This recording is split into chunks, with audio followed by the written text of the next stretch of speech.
Before we get started, I must introduce Pablo to everyone. He is a little cuddle monster and the newest roommate. Yes, I will put you down. If you see any cats flying around, just know that I no longer keep my room off limits because Pablo can get under the door, so there might be cats askew. Anyway, I filmed this video way back in July when the expected candidates were Biden and Trump, and in that video and on TikToks, I talked about how Biden's chart looked pretty much irrelevant in comparison to Trump's on election day, and because of the amount of craziness I saw in Trump versus like crickets with Biden, that even though Trump's was like crazy that I thought he would win, but now that it's Trump versus Kamala Harris, my predictions and comments about Kamala's astrology from about 4 years ago are a lot more relevant. And going back and seeing my old TikToks, I was like, whoa, yeah, that makes total sense, what I was pointing out and what I was predicting. And although this election is definitely more difficult than the 2020 election to discern and to compare, because of a lot of weird, conflicting, just very different astrological information, I think 4 years ago I said I'd do like an abstract in the beginning of the video. I'll do kind of the same here because might as well just explain what I predict and then get into the nitty gritty. Despite all the weird, confusing bullshit, I do think that Kamala Harris and Tim Walz win. Although I do see random positive news and announcements happening for Trump and Vance this October specifically. And I see specifically behind the scenes hidden sabotage or actors working against them during this eclipse season, while either similar or just completely different behind the scenes actors are helpful for Harris and Walz. I don't mean that with any moral standing or even like conspiratorial leanings. They just both have alignments, as we'll get into, that show like bad behind the scenes for Trump and Vance and positive behind the scenes for Harris and Walz. And honestly, with this winter and the amount of retrogrades going on and the aspects to the United States chart, I think that there will be a long-standing and really distinct rejection of the election results. I know, unsurprising, people are going to be like, doesn't make a genius. These things show and point out to me that I do think that there's going to be a lot of contesting the election results. And I think that specifically there will be an investigation into financial dealings that are going on. I still think that Kamala Harris and Tim Walz wins. I mean, really specifically just because Kamala Harris's astrology makes it look like I would be surprised if she didn't get 2 terms, actually. But there's also some very strange emotional difficulties clear for all candidates, which makes me think that they just kind of like all go through it with what's being drawn out over the next few months. And that would make me think that we have some issues around the Electoral College in December, and like maybe we don't have a consensus despite having the inauguration. Like there's still a lot of disagreement and a lot of fighting. So that's my TLDR before I explain everything in the nitty gritty. This is going to be a long video. I have some time to get through it before I go see a movie. So I'm just going to take my time, but that's the overview for those of you who just want the info. But I do recommend kind of going through what I see, because basically, just to sum it all up again, I do see positive news or kind of a positive leaning in October for Trump, but behind the scenes, there's something that is definitely subversive and challenging for him, and also something behind the scenes that is very positive for Kamala Harris. And like, we're not really seeing or outright hearing about these things because they're both in the 12 houses of these people. It shows behind the scenes hidden enemies or hidden sabotage. I still think Kamala Harris wins. If I'm wrong, that's what I firmly predict. That's what I'm saying. This is unfucking biased. What I want or don't want is literally irrelevant. My pride and what I want is to be right in the prediction, and my prediction is based on the astrology. And you can go back and watch my old TikToks and videos from 2020. Even if I can openly say that I think in my early 20s, as I was back then, I was brainwashed and in a mindset that was not realistic, my predictions were always actually unbiased, and I have not wavered. I have simply gotten better context for how to qualify things, but like, I still go back and I'm like, yeah, I was right about that. I still stand by Trump looking better than Biden's astrology for the election, but compared to Kamala Harris, no. I also have no idea what any other astrologers are saying, nor do I care. So you can miss me with any comparison or anything that someone else said something. I don't care. I don't know. I literally don't follow any. If you're a friend and you're an astrologer, I looking, in your personal content. I don't give a fuck about what your videos you're making. They've all blocked me anyway. They hate me. So like, I don't know what they're saying. That's my TLDR. Sorry for the spiel. Let's just get into the video. So we're going to start out by looking at Trump's chart, Vance's chart, Harris's chart, Walz's chart, US chart, summary. So with all these charts, we're looking at eclipse season, election day 2025, and zodiacal releasing. I looked at other things myself, but like basically that was the qualifiers that I went through for every one of these candidates. I know I'm going to get comments about calling Kamala Harris Kamala versus Harris. I've seen videos where she's been like, call me Kamala, not Harris. I'm going to fucking call her Kamala, simply because of that. I understand the misogynist kind of like you're calling her Kamala, not Kamala Harris or Harris. Like the guys, literally she has said in videos, she wants to be called by her first name. You know what I mean? Like if Donald preferred to be called Donald, I would call him that. Okay, so I see your point by having that point, but I've seen this point and I want to, whatever. So that's what I'm going to do. That's that. So for Trump, on October 2nd, this solar eclipse is near his Jupiter in the 3rd house. That is showing that this solar eclipse, this important new beginning of a commitment and a direction towards the next 6 months, is going to be about communication or a positive announcement. Jupiter is going to be positivity. So it would be hard pressed for me to see that this eclipse season does not go well for him, but it's on the South Node, which shows letting go of something. So it might be he's letting go of someone on his team or letting go of a chapter of an idea that is positive for him, but I see him letting go of something announcement-wise that ends up being a positive move. The second eclipse for Trump on October 16th, 17th, that one is a letting go or an ending in his 9th house. So this is showing a chapter ending in a confusing way that I don't know if is relevant to politics, because this is likely going to do with belief systems, travel with a foreign country, or maybe being in a position of authority. The sun is near his Jupiter, so that is positive, but it's squaring Mars in the 12th house right on his Saturn. So I think that this looks like he is letting go of a belief or ties to an authoritative position due to hidden pressure or sabotage. And I think that we're not hearing about this as much, and this isn't really outwardly political, but there's something going on where he has to give up something due to internal pressure. During this whole election season, Uranus is on his midheaven. So Uranus is chaos and volatility, and the midheaven is public image and career. So this is what is really, really firmly showing the chaotic, volatile, wild nature of what is happening right now. From having his earshot to the debates and without even taking a political side, because again, I literally don't like any, I have issues with whatever. I mean, I've literally never laughed so hard, hearing about, I don't even want to just say these things, but I've never laughed so hard hearing some of the things that he said.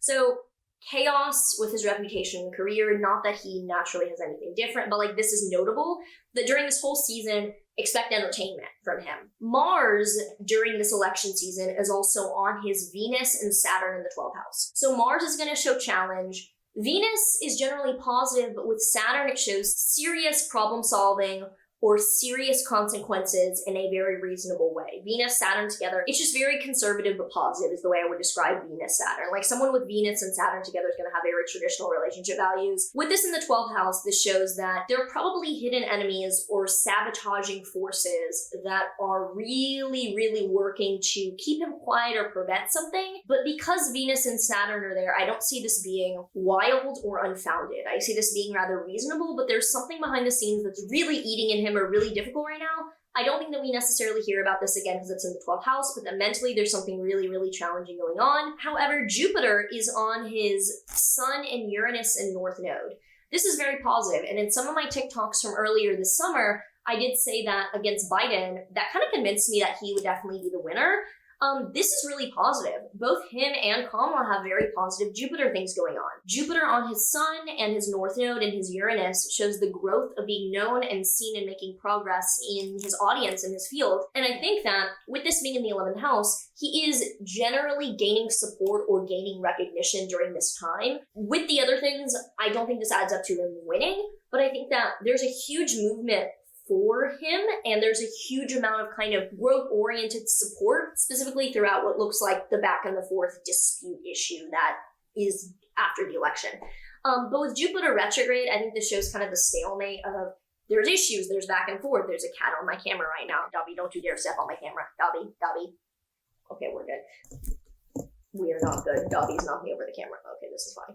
So on election day, Uranus is on his midheaven, chaos still, Jupiter is still on his 11th house stellium, and on election day itself, the moon and Venus are on his moon. This is nice, but it's not going to show me in election, it just shows on election day I think he's doing well. Mars will have just entered his first house on election day. With Mars in his first house and Mars retrograde happening from December until March, April, between his first house and his 12th house, his actions outwardly and the reactions or sabotage behind the scenes from people pressuring him definitely show major issues. I think that there's a lot with his reaction and a lot with pressure behind the scenes that will be majorly frustrating, cause issues, and that will probably be related to the drag of things happening. This is unbiased. I'm literally not making a side or whatever here.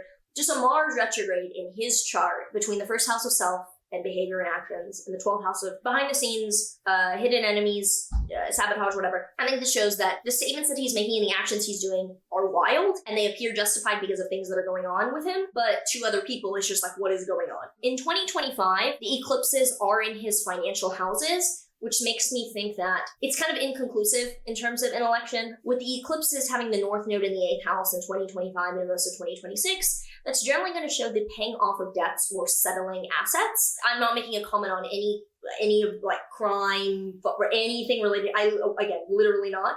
I don't even follow that, to be honest. I'm literally too busy collecting Hello Kitty stuffed animals and with these 4 cats to even really be aware of the financial stuff going on with them.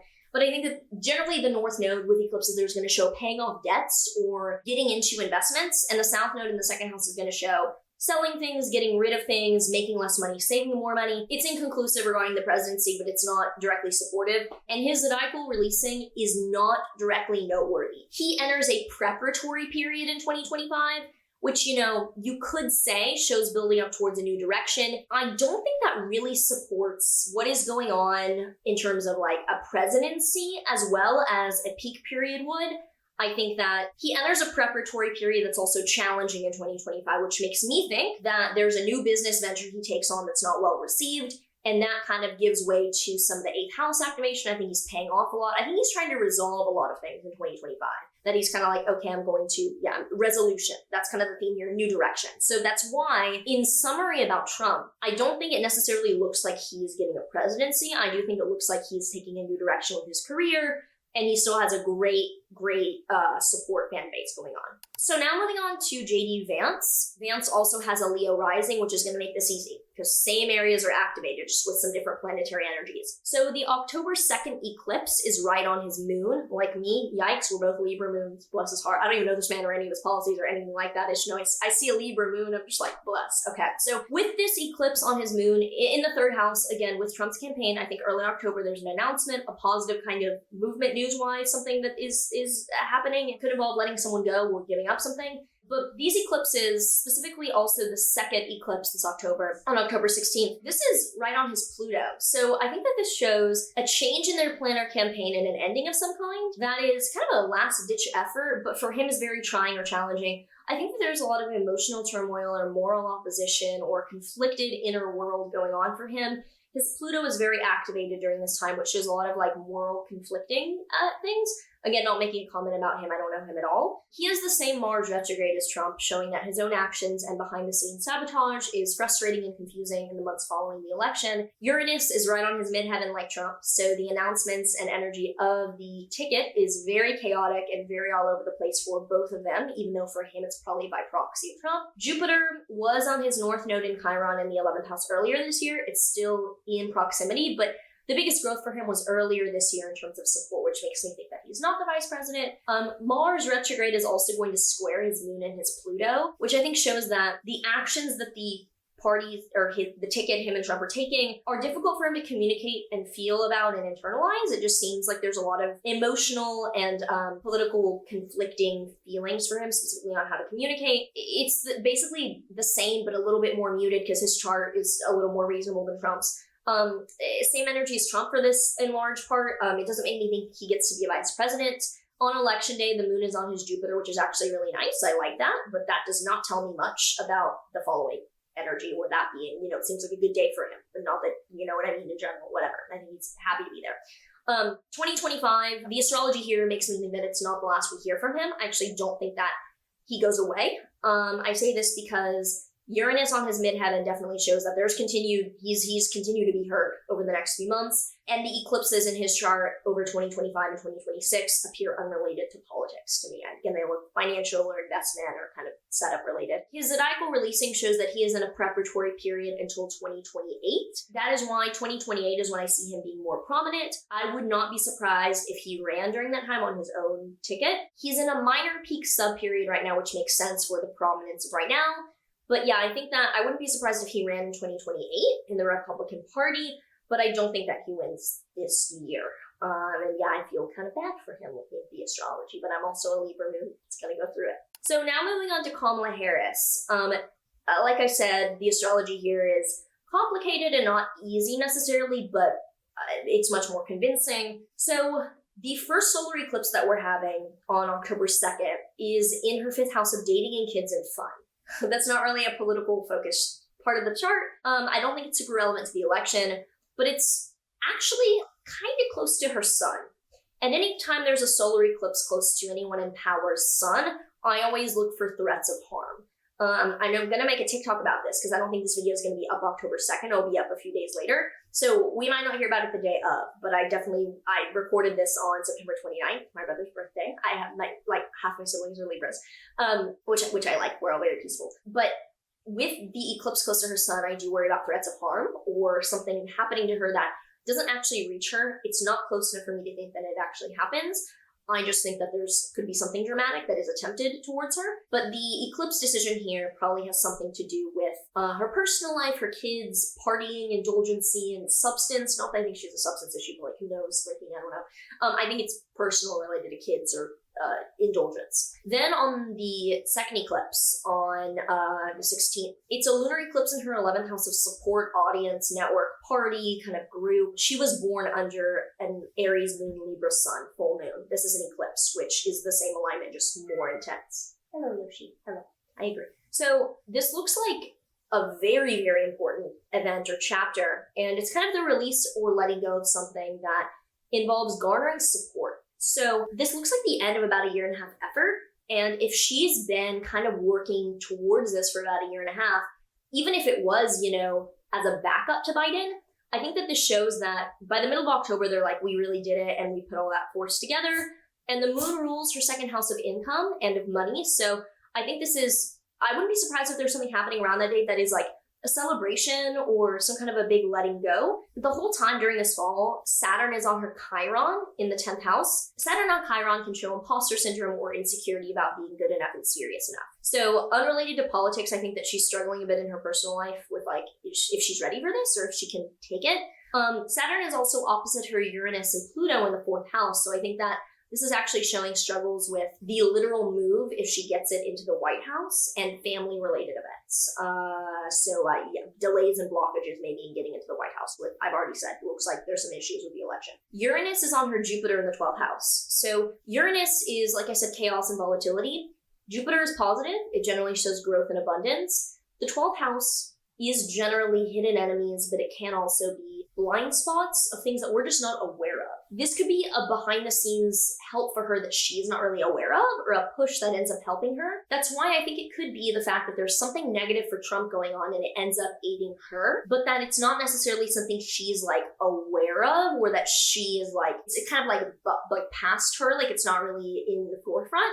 Jupiter is ruling her 7th house of partner, so it could show the chaos of her running instead of Biden was a last-minute random thing that ended up benefiting her, and that's the chaos involving the partner. It could also show that there's something with Tim Walz. I don't think that's as relevant. It means that we're likely not to really understand or know, but I will stand by this because both of them have such strong, intense transits in their 12th house. Venus is opposite this in October, which is helping as well. It definitely shows people working for her or around her, helping her during this time. Very importantly, Jupiter is on her north node in her ascendant.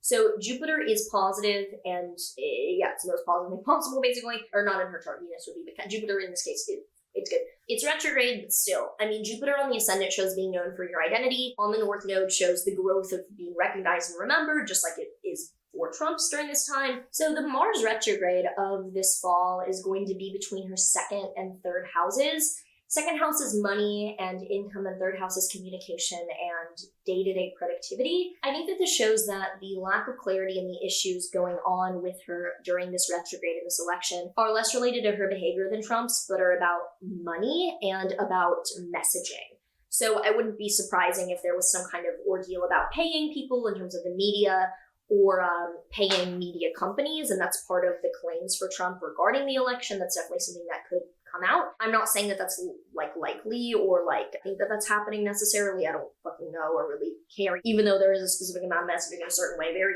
similar to public figures, and I don't like any of this. But on election day, Venus is on her lot of fortune in the 7th house, which shows that there's probably a random fortunate event regarding a partner or another like half, which could be Tim Walz related, like something positive happens with him. It could also just be like something positive is happening, because of Trump that it ends up being fortunate. It's not a super telling day for anyone, which I think shows that like some people are going to believe what they believe according to it, but there's going to be a lot of confusion. In 2025, the eclipses are in her 10th house of career and reputation and her 4th house of home and family, with the North Node eclipses being in her 10th house, showing growth of career, growth of recognition, and growth of like professional standing. The South Node eclipses in her 4th house show changes, loss, and letting go of things around property, family, and home. I think that this is a lot more compelling towards politically being in office than the other alignments for the other like party. Late February eclipse is on her midheaven with Saturn and Neptune, which literally shows stepping up into something serious and also dreamlike with a ton of responsibility in terms of career. In her zodiacal releasing, this is the really, really compelling part. Her peak period started in 2020, showing a huge highlight of her career and of being very busy. I think that the sub-periods show likely there being 2 terms. I think that this makes a ton of sense. She's in a moderate peak sub-period right now, which might sound weird, but it's like she's already in a peak. There's a major peak in 2029. I would be surprised if she didn't get 2 terms because of this, actually. I think that this is pretty strong for that. And some of the other transits going through that time. I mean, I'll revisit depending on the other candidate. I have to look at the other candidate to make a firm prediction, but like, yeah. So moving on to Tim Walz, this is going to be quick because he has an untimed chart that makes it frustrating, and I cannot make any definite statements about anything other than energy and what's positive and challenging. There's no areas of life I can really look at. The first eclipse on October 2nd is opposite his Mars and Sun. I actually really see this showing some trouble, but it doesn't mean it's political. That's why I can't really comment on that. Venus opposite Mercury is good for communicating and like resolving an issue. Saturn is also retrograde on his Chiron, which, like Kamala, shows inferiority feelings or kind of being like imposter syndrome feelings. So I think both of them feel kind of like, what are we doing here, sort of thing. And it's also opposite as Pluto and Uranus. So I actually see him being emotionally very troubled or going through a crisis during this time. But the North Node is right on his Mars, which is great for accomplishment, even if it's really, really rough. The second eclipse is right on his Sun. Again, I am weirdly concerned about the well-being for both him and Kamala during this time. Not that I think either of them are going to get assassinated, but I wouldn't be surprised if there's some chaos or just some harm kind of around this time. But this eclipse is really highlighting his ego, his identity, and it's unclear whether this is a celebratory event or one of harm, depending on his chart. But depending on the houses, either way, this eclipse is highlighting him and Kamala a lot. On election day, his chart is entirely inconclusive because untimed, literally nothing.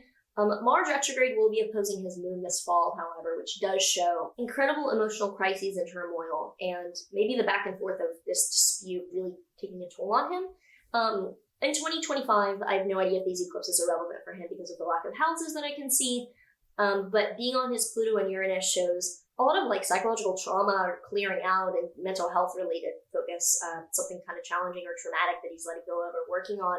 But regardless, Pluto is going to be on his moon over the next 2 to 3 years. Starting next year, this is really, really big for a transformation of his emotional well-being. So this could definitely show that he is in office and it's very emotionally challenging, or he's not and unrelated, he's going through immense emotional challenge. I don't see anything hugely positive for him, but I don't have his chart to know if like there's something house-wise that's really activated. I don't think we have a birth time for him, or at least it's not publicly disclosed. I see struggle emotionally, but it's inconclusive and not really it's not really whatever. There's nothing personally enough challenging to make me be like, oh, like compared to like, if anything, I could see him for some reason. I don't see this happening, but like I see Kamala Harris winning and something happens to him. Not that I do, but like, you know what I mean? It's like Kamala Harris is so good. I don't have enough details for him to even have a comment really. But with JD Vance's chart not being different enough from Trump for me to divert my opinion, it's kind of that. And then looking at the United States chart, the October 2nd eclipse is right on the US Saturn in midheaven. It looks like there's an important political kind of turn or announcement or energy of early October, which is a serious commitment. And I feel like there's an event that happens in October which kind of ingrains this sort of direction of the Democratic Party, because I feel like we would just say that's the prevailing party right now generally. There's an ingraining of that kind of like liberal sentiment. Mars on the US Sun is definitely rough for October. That shows fighting, that shows divisiveness, and Jupiter on Mars in the 7th house shows the growth of differences. So I definitely think that there's going to be a lot of polarization in response to messaging and things going on. The second eclipse is on the United States' Chiron. I think that the middle of October is the point of vulnerability or revelation about something compromised politically. It's also the final few weeks of the Pluto return in the 2nd house of finances. Mars on the US Mercury shows definitely communication that could impact the election election that's challenging, and Mars retrograde is stationed retrograde. Yeah, this is all challenging. I wouldn't be surprised if the middle of October there's a financial revelation that comes out that leads to an investigation over the next few months. And maybe that's the really intense revelatory thing that I see happening to both Kamala Harris specifically and also like Walz. Like there's a big kind of energy of revelation they're highlighting them. And on one hand, it could be like a celebration, because I don't have Walz's chart to like really confirm with that, but it could be that there's some financial dealing that is revealed, and I think that's why I see random positivity happening for Trump and Vance in October, but I don't see them winning the election. So I think that with Mars retrograde in the United States chart between the 9th house of authority and belief and the 8th house of finances, right on the North Node, there's a big investigation and like kind of a moral compulsion, money payments involved. So yeah, I think that Harris and Walz still win the election, but I think that there's a definitely financial investigation that appears to kind of attempt to help Trump, but that doesn't at the end of the day. Election day is inconclusive in the United States chart, which is interesting. I think that goes to show that election day itself is not going to be too conclusive. People are like, well, what the fuck? So next year's eclipses are highlighting the United States' 10th house and 4th house. The North Node in the 4th house shows an ingraining or focus on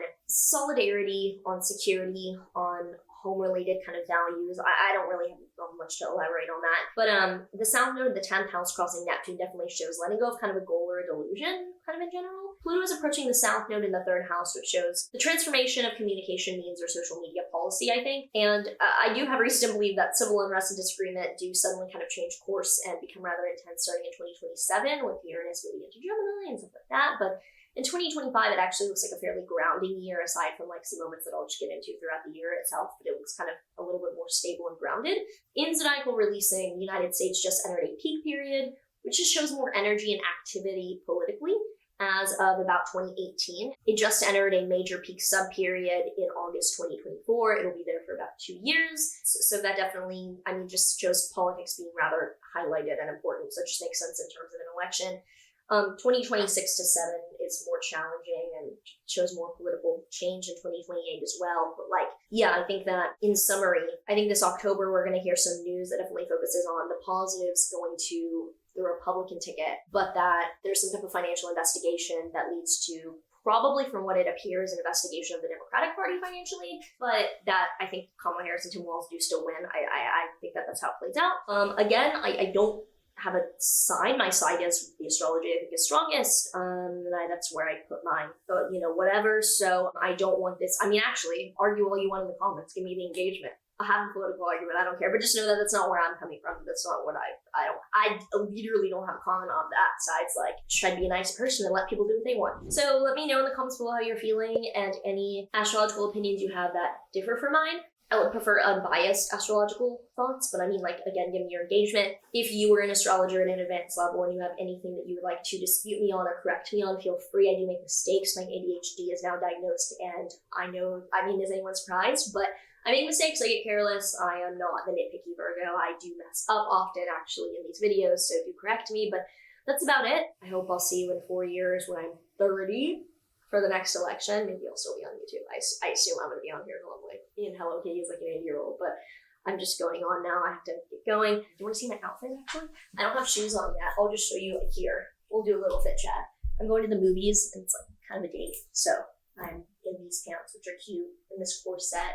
I have sparkly shoes I'm going to wear, but that's it. I'm being annoying now. All right, I'll see you hopefully in the next election and videos in between that. Oh, but there is one thing you're all